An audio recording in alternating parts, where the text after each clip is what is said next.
I'm joined by Ger Hannon, commentator here today in Tattersalls Farm, where we've seen small fields but very competitive racing today, Ger. And starting off with a man who's an unbelievable form at the minute, Gary Murphy, winning the 4-year-old mare's maiden with Magic Gloves, a daughter of Jedway. Yeah, I suppose firstly, Dave, you just give a mention to Tattersalls. They did a great job watering. It's been a tough week weather-wise. We've through an incredibly dry spell, but all the team here, Eamon and all that, they did their best. I mean, the ground was good, safe ground, and that's the most important thing. Like, do you know what I mean? So that was the first big thing. Yeah, Gary Murphy's had an unbelievable season. This mare, she was second the last day.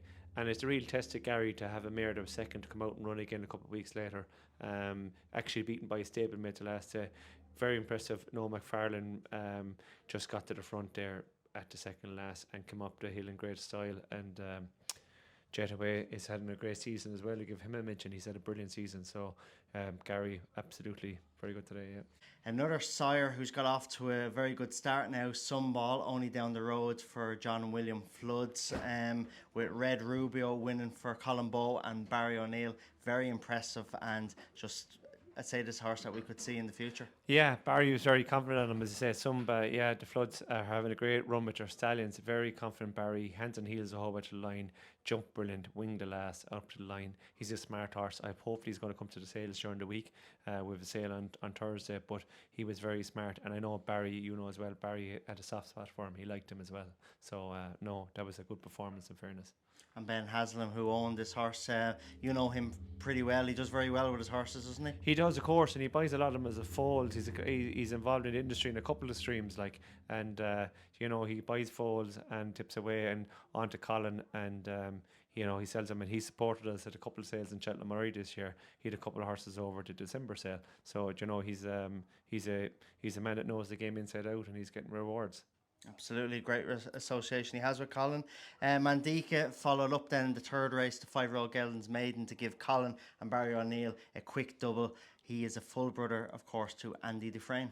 Yes, and of course he's bred by Gillian Brown. Gillian is an Irish National Hunter Steeplechase steward, and we meet her most weekends. She was absolutely thrilled, the smile on her face. I met her after the following race, and she said, "I'm still buzzing, still smiling." So it's great, Gillian. She's involved every Sunday. She knows all the lads. She breeds the mares in foal. She's due the next couple of days again, she was saying. But she's, again, grassroots breeding. She's stewarding. And this horse, again, I'd say, I don't know what the issue was, but they've always thought a bit of this horse, and it was good to get him back on track today, and he won in good style. Might see him then in Cheltenham on Thursday then as well, Ger? Hopefully, yeah. I think Colin was very complimentary of the ground, and he was hoping that a couple of these will be check him in the morning, of course, and send him on for the sale on Thursday. We've seen a match then in the 5-year-old mares and upwards maiden. Votre Sante came out and to give his rider his first winner. Yeah, absolutely. 2-horse race. From a commentating point of view, it's probably very repetitive, but it ended up being a close finish. Everyone, when they ride their first winner, remembered William Hamilton. Yeah, he's from the north. It's his first winner. It's a red letter day. It's a huge occasion. He was in there getting his photo taken, all his friends and family around him. Big cheer when he came back in. So that's absolutely brilliant. And no, it was an upset. It was the outsider of the two, but it was a great result. Yeah, seeing the prices I was walking down, and Ian Dunhu's was 1-2. So there you go. Even the outsider can win in a match. Winged Leader, what an incredible horse. What we can say about him. David Christie, as well as handler, has done an incredible job to keep a horse like him so sound and to keep coming out and winning. And as Barry had mentioned to his side earlier on, he's been beaten a couple of times this year as well, but 31 point-to-point wins. It's incredible. He's incredible, and I was talking to Barry beforehand, and he's just so consistent. I think going on one, and Emer Fallon decided to take him on, and early. And the more they decided to take him on, the more they woke him up. And I think that was one of his best performances in a long time. He absolutely jumped from fence to fence. The way he jumped to second last, and the way he ran up past he couldn't pull up. He went around the bend there on top. And he came back in. Barry was smiling. It's 31 wins.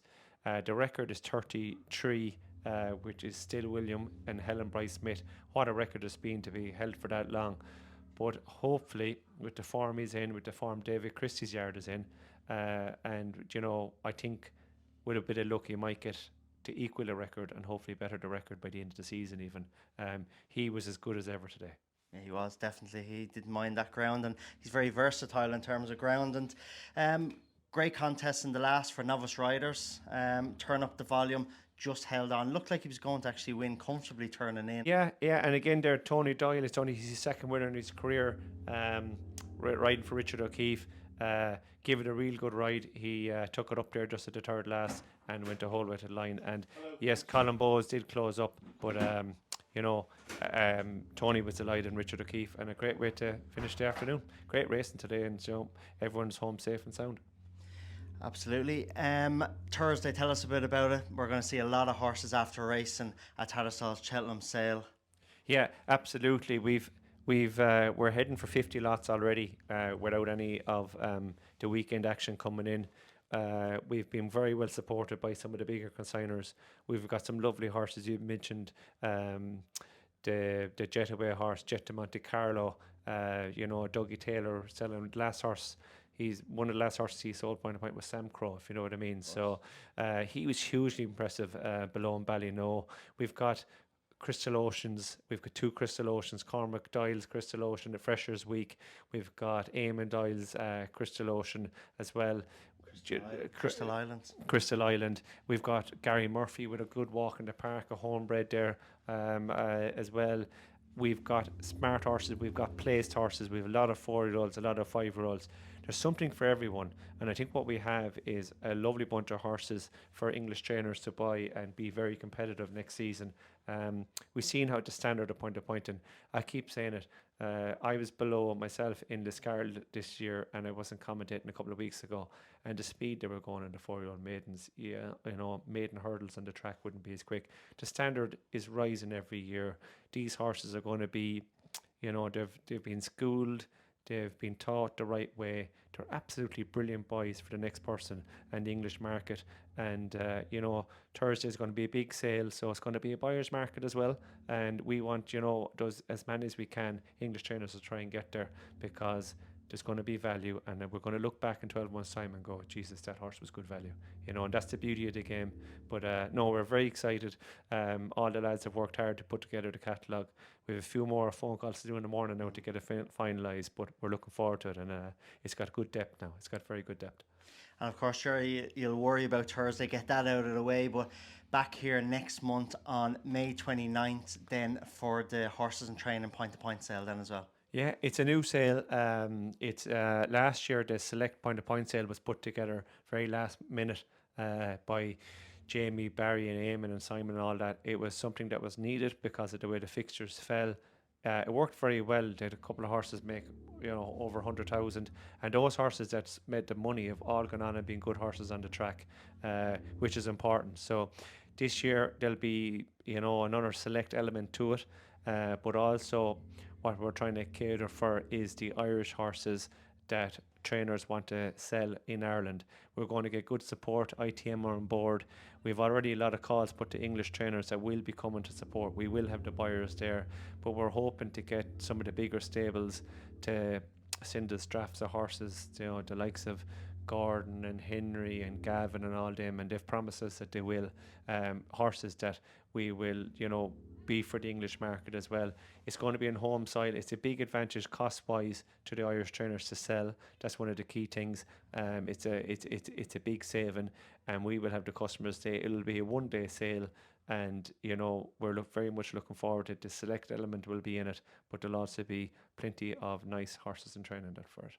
And of course, English trainers and buyers that come over are saving as well because they're buying in euro. Yeah, and they're supported by the ITM, their flights and all that, and pick up from the airport. All that will be covered. Tattersalls, Mary does a great job, Mary Lanigan and John McDonald and all them in the market, and Orla. They will do whatever has to be done. The people will be here, and if the horses are here, the customers will be here, and it's exciting. And the feedback and the vibes all around the country from trainers, and the feedback and the vibes from the few purchasers that we've already talked to is very good. So this is the positive sale. It's something that we think was needed, and we're very much looking forward to it. Before I let you go, Ger, before your long drive back to County Clare, quick mention on Crystal Ocean and Poet's Words, two new sires, 4-year-olds we've seen. Crystal Ocean with 5 winners, Poet's Word with 3 winners. This is what's needed, isn't it? We need these new sires and good sires to come along. Absolutely, but Crystal Ocean and Post were 2 very good racehorses as well. Like, do you know what I mean? And of course, they clashed on the track as well. They clashed in the track, but they were very good racehorses. And you know, we were all trying to, like, I buy foals. I was always trying to buy, and they're hard to buy everywhere because Crystal Ocean and Postword both got good mares. I've had a couple of Postwords, sold one already. He's been lucky for me and gone on. I've another one for next year. Crystal Ocean the same. It's good to see these new sires make the breakthrough. It's very hard to do it, we say, standard wise and all that. But no, there are 2 sires that I think in the current store season coming up, they'll be very popular on everyone's list. Well, Ger, thanks very much, and we will see you on Thursday in Cheltenham. Look forward to seeing you there, Davey.